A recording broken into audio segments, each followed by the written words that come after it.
Merci, Monsieur Batti, pour votre proposition constructive. Ce que je peux vous dire, c'est que l'idée, bien sûr, la plateforme a été momentanément interrompue. Cette interruption d'accès, elle est temporaire et elle a vocation à être le plus court possible. L'idée, c'est de reprendre très rapidement la mise en service de cette plateforme pour ne pas léser les bénéficiaires, et notamment les bénéficiaires qui ne sont pas impliqués dans ces comportements frauduleux.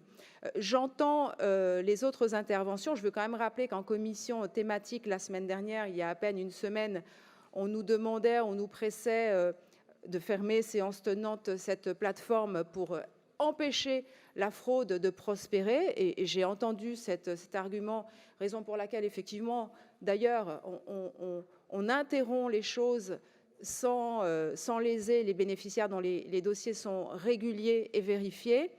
Je pense qu'il faut laisser le temps, et le plus court possible, bien sûr, à l'ASP de sécuriser ses process d'instruction et de versement des aides et de maintenir ce dispositif dans le giron de la région pour ne pas non plus pénaliser ou rajouter de la confusion dans l'esprit des bénéficiaires à la difficulté qui est rencontrée aujourd'hui. En tout cas, sachez que et les services de la région et bien sûr les services de police, puisque plainte a été déposée, sont saisis pour clarifier très rapidement cette difficulté.